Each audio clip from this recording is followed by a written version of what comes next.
Hi, this is Andreas Moritz, and today I would like to discuss a topic that many people ask me about, and that is the consumption of butter.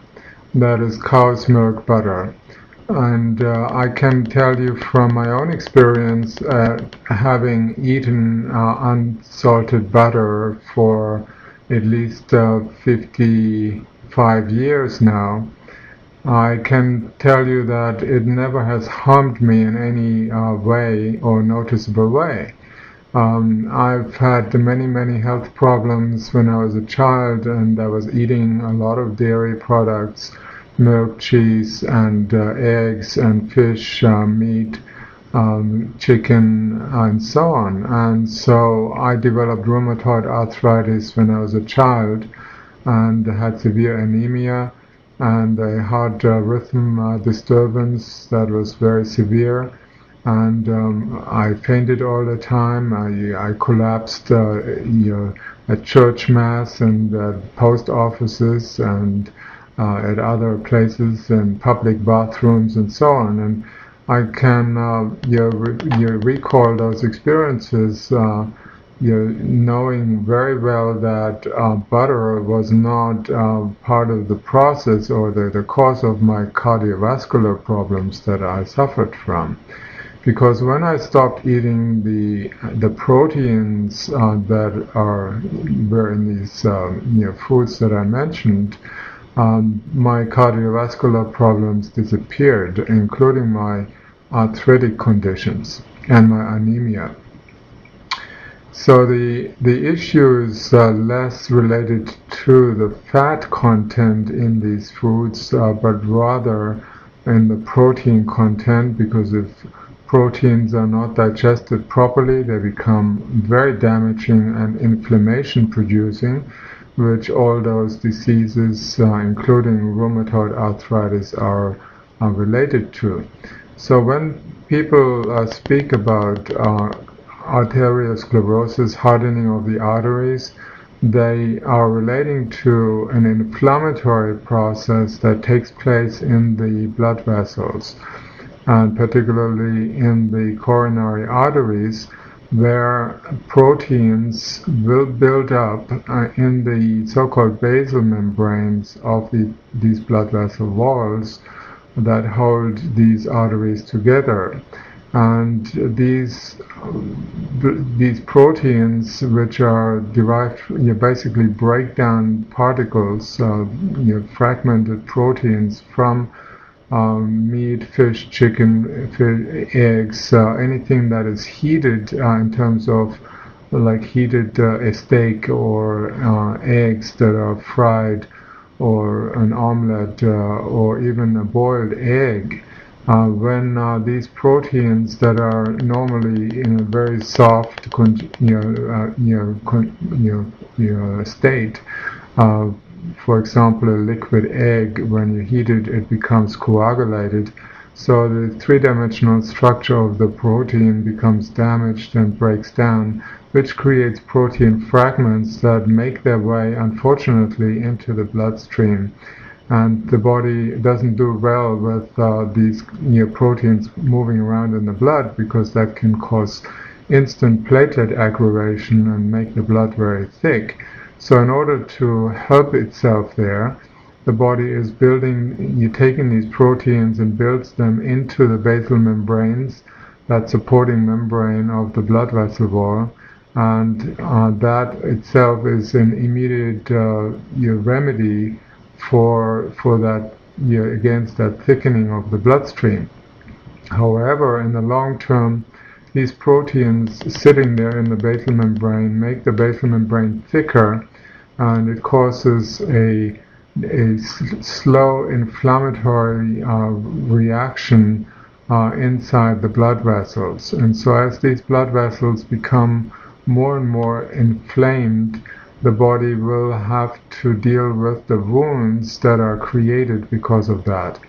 And these little wounds or lesions that are generated, they are potential time bombs, because when they go off, meaning that if any blood clot that is formed from these wounds and lesions enters the heart or the brain, then a heart attack or a stroke results from that.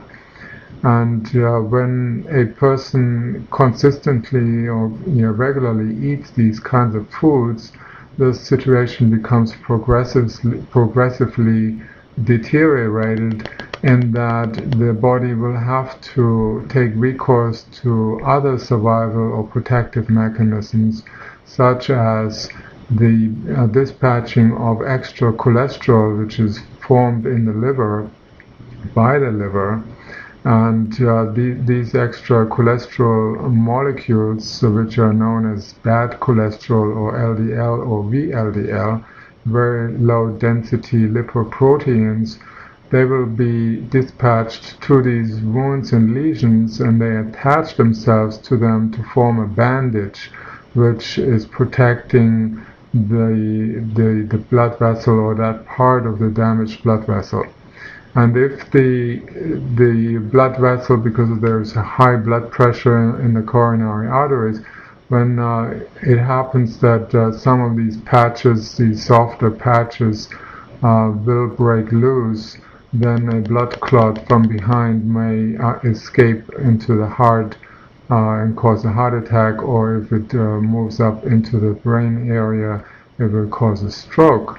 And this is, these are some of the leading causes of death in the world. And so it's important to understand that the protein is more behind that. It's not so much the fats that are associated with these protein foods. And when we look at studies that were done on butter, or other saturated fats, they have never really been shown to have any damaging effects on the blood vessels themselves. So even though there's cholesterol attached to these blood vessels, the cholesterol is not caused by eating butter or other kinds of fats.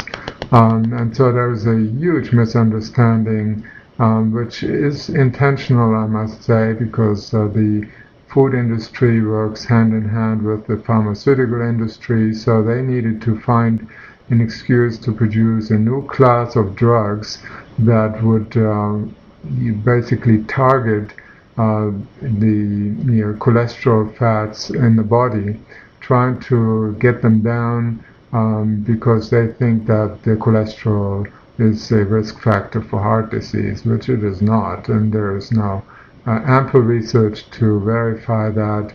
There are dozens of studies that have shown there is no link between high cholesterol and coronary artery disease. So it's important to understand that butter, olive oil, other kinds of saturated fats, unless they are damaged fats that are rancid fats. We don't want to eat rancid oils. We don't want to eat refined oils, which are already rancid, because once we heat oils at very high temperatures or for a long time, then they become rancid, oxidized. And oxidized fats, which contain trans fatty acids, they are extremely damaging to the cell membranes of every cell in the body, not just the cells that make up the arteries. So that's a different topic that we can discuss at another time. But butter itself is now known to actually be protective of the heart. And there is new research that has recently been published to that effect. So there should be no concern about eating fats, unless, of course, you cannot digest them.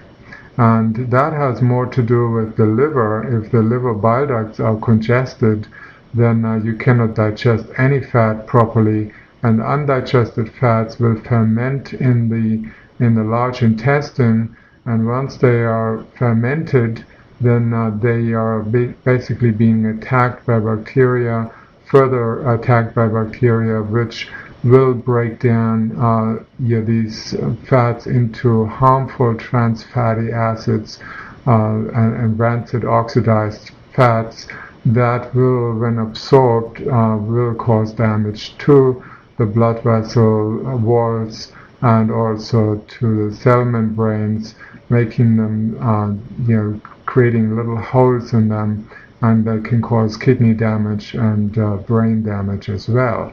So it's important to understand there's a difference between good fats, fats that are unnatural like margarine, fats which are extremely damaging for the heart and for the entire cardiovascular system and for the kidneys.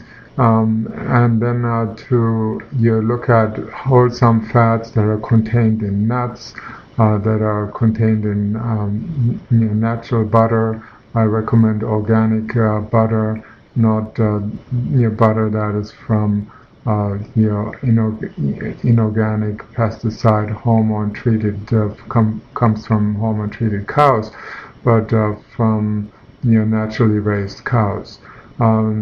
So I hope that this will help to make you understand a little bit more about why butter should not be vilified, and that it's actually a wholesome food that can have many benefits if you can digest it.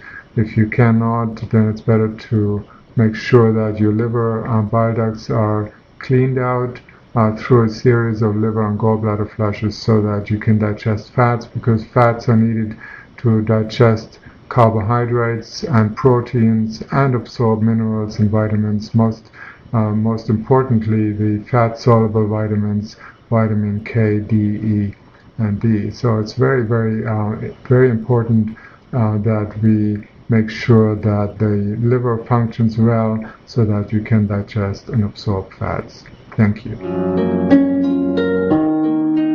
It definitely helps to break down deposits of these fatty acids, particularly in the cell membranes and also in connective tissues around the body.